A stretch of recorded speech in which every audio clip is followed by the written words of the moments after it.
നമുക്ക് ഒരു ചെറുപയർ കറി ഉണ്ടാക്കാം. അപ്പോൾ അതിന് വേണ്ടിയിട്ട് ഞാനൊരു ഗ്ലാസ് ചെറുപയർ തലേദിവസം കഴുകി വെള്ളത്തിലിട്ട് വെച്ചാണ്. അതും പിന്നെ ഒരു തക്കാളി, ഒരു 2 പച്ചമുളക്, വേപ്പിലിട്ടിട്ട് നമുക്ക് ഉപ്പ് ഇട്ടിട്ട് ആദ്യം വേവിക്കാം. ചെറുപയർ വെന്ത് വന്നുണ്ട്, തക്കാളിയും ഇതൊക്കെ ഇങ്ങനെ വന്നുണ്ട്. നമുക്കിനി ഇതിൽ നാളികേരം ഒഴിക്കണം. ഇതിനൊരു കാച്ചിൽ ശരിയാക്കണം. അപ്പോൾ നാളികേരം ഒഴിക്കാം. നാളികേരം ഒഴിച്ചിട്ട്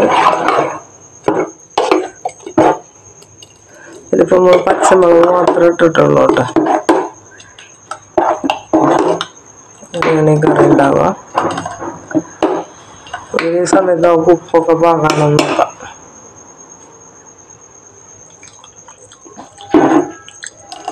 നല്ല ടേസ്റ്റ് ആയിട്ടുള്ള കറിയാണ്.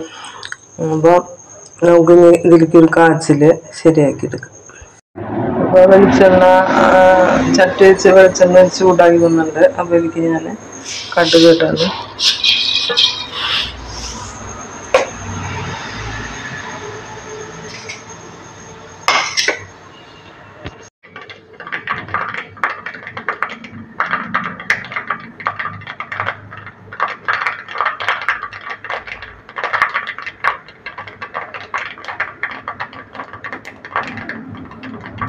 പൊട്ടി വന്നപ്പോൾ ഞാൻ ഒരു 7 ചുമന്നുള്ളി അരിഞ്ഞാണ് കുറച്ച് വേപ്പില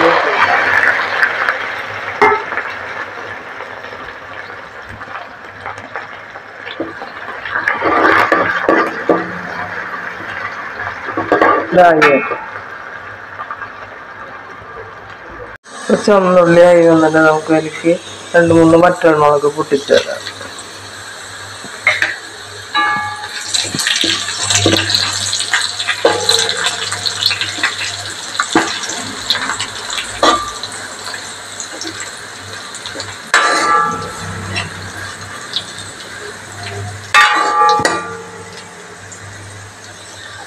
നമുക്ക് ഇതിലേക്കത് ഒഴിക്കാം.